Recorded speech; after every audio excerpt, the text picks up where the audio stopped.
North east travel series के 5वें episode से मैं अंकित आप सभी का बहुत बहुत स्वागत करता हूं। पिछले एपिसोड में आपने देखा कि हमने चेरापूंजी यानी कि सोहरा को एक्सप्लोर किया था। अभी इस एपिसोड में हमारा प्लान है चेरापूंजी से डाउकी जाने का, लेकिन रास्ते में एक बहुत ही ऑफबीट ट्रैक पड़ता है जो बहुत सारे लोग नहीं करते हैं, जिसे बैम्बू ट्रैक कहते हैं और लोकल लैंग्वेज में उसका कुछ और नाम है। 3-4 घंटे का ट्रैक होता है और बहुत ही यूनिक एक्सपीरियंस होता है। आप बम्बुओं को बांध करके रास्ता बनाया गया है, उस रास्ते से गुजरते हैं, एक रॉक के टॉप पे पहुंचते हैं। ये ट्रैक अगर आप चेरापूंजी से डाउकी की तरफ जा रहे हैं तो रास्ते में मेन हाईवे से 10-12 किलोमीटर ऊपर वाखेन एक विलेज है, वहाँ से ओरिजिनेट होता है। मैं जब रिसर्च कर रहा था तो मुझे बहुत ज़्यादा इसकी डिटेल्स मिली नहीं थी, तो मैं बता दूं, अगर आप चेरापूंजी से डाउकी जा रहे हैं तो वाखेन को मैप में लगा लीजिए और इस प्लेस पे आप पहुंच सकते हैं जहां अभी मैं खड़ा हूं। ये वो पर्टिकुलर पॉइंट है जहां से एक्चुअल वॉकिंग स्टार्ट होती है। 3 किलोमीटर्स एक तरफ से है, जैसा कि यहाँ पे लोग बता रहे हैं। 4-5 घंटे के आसपास समय लगेगा अगर आप आराम से जाते और आते हैं। चलिए बिना देर किए करते हैं इस यूनिक एक्सपीरियंस को और आपको भी दिखाते हैं।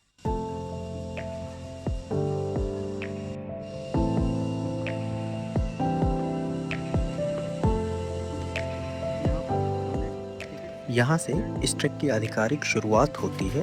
प्रति व्यक्ति आपको 100 रुपये की एंट्री फीस देनी पड़ती है। गोप्रो या कैमरे के लिए कोई एडिशनल चार्ज नहीं है। बैम्बू ट्रैक एक विशेष प्रकार का ट्रैक होता है जिसमें रास्ता या सीढ़ियाँ मुख्य रूप से बांस से बनाई जाती हैं। यह ट्रैक खास तौर पर मेघालय के पहाड़ी और घने जंगलों वाले क्षेत्रों में आपको देखने को मिलता है। इस ट्रैक में यात्रियों को पहाड़ियों से नीचे उतरने या ऊपर चढ़ने के लिए बांस से बनी सीढ़ियों, रेलिंगों और सकरे रास्तों का सहारा लेना पड़ता है। स्थानीय लोग मजबूत बांसों को जोड़कर अस्थायी सीढ़ियां और रास्ते तैयार करते हैं जिससे कठिन और खड़ी जगहों पर भी सुरक्षित तरीके से पहुंचा जा सके। बांस की इन सीढ़ियों और रेलिंगों को स्थानीय लोग पारंपरिक और पर्यावरण के लिए अनुकूल तरीकों से तैयार करते हैं जिससे खड़ी पहाड़ियों और गहरी घाटियों में उतरना संभव हो पाता है। ये ट्रैक्स ऐसे रास्तों और पहाड़ों तक कनेक्टिविटी प्रदान करते हैं जहां पहुंचने का कोई अन्य विकल्प नहीं होता। इसी कारण बैम्बू ट्रैक एक सामान्य ट्रैक नहीं बल्कि एडवेंचर, प्रकृति और स्थानीय संस्कृति का अनोखा अनुभव बन जाता है।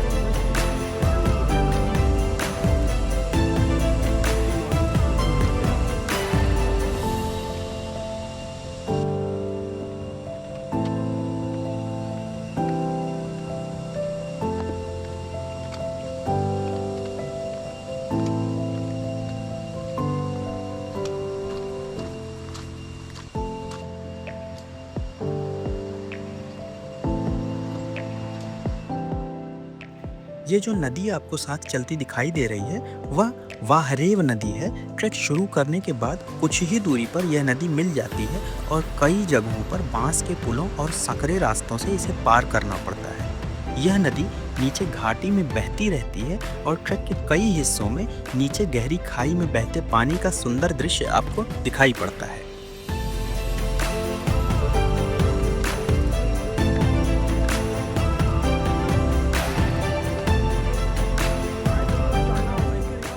अगर बात करें इस जगह के भूगोल की तो ये पूरा ट्रैक ईस्ट खासी हिल्स की ऊंची नीची पहाड़ियों और गहरी घाटियों के बीच बना हुआ है। रास्ता अक्सर खड़ी चट्टानों और सकरी पहाड़ी रिजेस के ऊपर से गुजरता है। पूरे क्षेत्र में भारी वर्षा होती है और घने ट्रॉपिकल फॉरेस्ट पाए जाते हैं।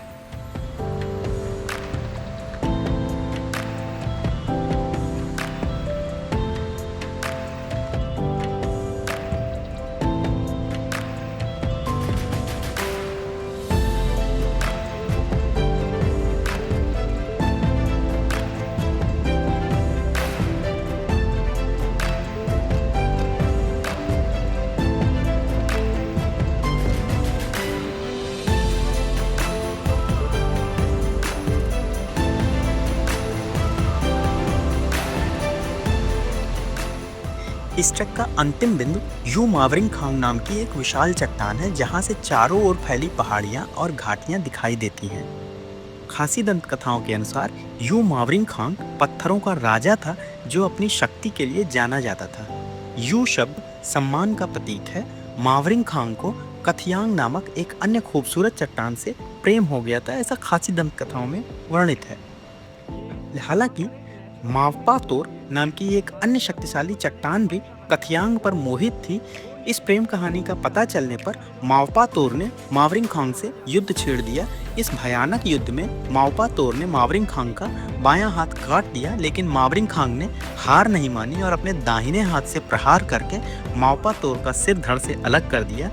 और ऐसा कहते हैं कि आज भी जब आप मावरिंग खांग चट्टान की टॉप पे पहुंचते हैं, जब आप पूरा ट्रैक कंप्लीट करके उस चट्टान के पीक पे पहुंचते हैं, तो वहां से आपको मावपा तोर का कटा हुआ सिर रूपी जो चट्टान है वो नीचे घाटी में दिखाई पड़ता है। और मावरिंग खांग की जो भुजा कटी थी वो भी एक चट्टान के रूप में आपको नीचे दिखाई पड़ती है, ऐसा खासी दंत कथाओं में इस स्थान के बारे में वर्णित है।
खासी जनजाति द्वारा बनाए जाने वाले बांस के पुल और रास्ते केवल आवागमन का साधन नहीं, बल्कि उनकी संस्कृति, पर्यावरण और भौगोलिक परिस्थितियों से गहराई से जुड़े हुए हैं।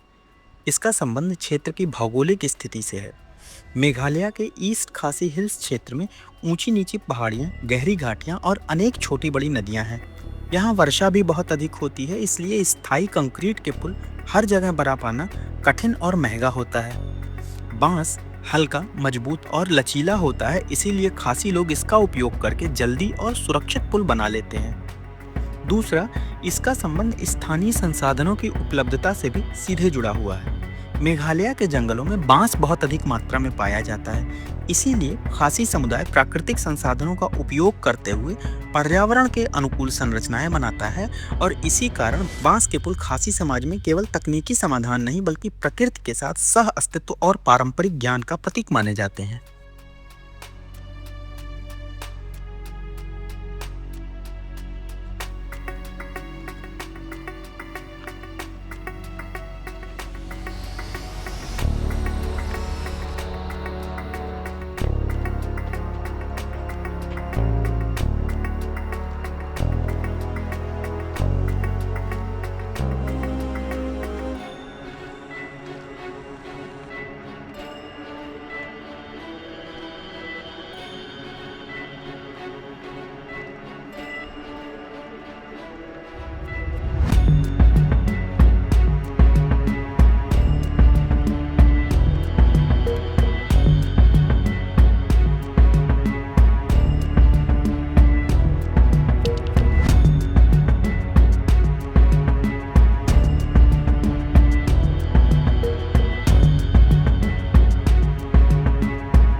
जैसे जैसे आप ट्रैक पे आगे बढ़ते हुए ऊंचाई हासिल करते हैं, यह ट्रैक धीरे धीरे और भी रोमांचक और थोड़ा डरावना महसूस होने लगता है।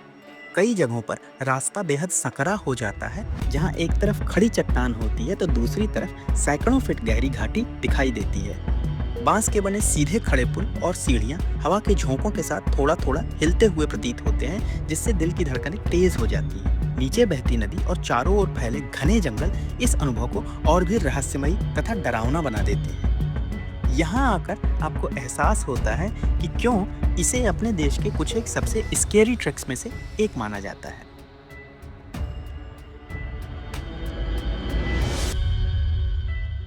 समिट के पास का सेक्शन और भी चैलेंजिंग हो जाता है। आपको लगभग वर्टिकली क्लाइंब करके समिट रॉक के पीक पर पहुंचना होता है, लेकिन अच्छी ग्रिप, शांत दिमाग और थोड़ी सी हिम्मत के साथ आप आराम से इसे कंप्लीट कर सकते हैं और इस अविस्मरणीय अनुभव को हमेशा के लिए आत्मसात कर सकते हैं।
बहुत ही मज़ेदार ट्रैक रही, बहुत ही एडवेंचरस और बड़ा ही यूनिक एक्सपीरियंस था। बहुत सारी ट्रैक्स करी हैं, पर इस तरह का ट्रैकिंग का एक्सपीरियंस इससे पहले कभी नहीं किया था।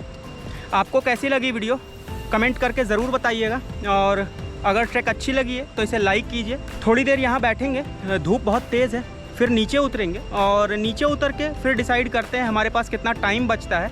या तो डाउकी जाएंगे, और अगर थोड़ा टाइम रहेगा तो जो एशियाज़ क्लीनेस्ट विलेज है वहाँ जाएंगे, या डाउकी जाएंगे।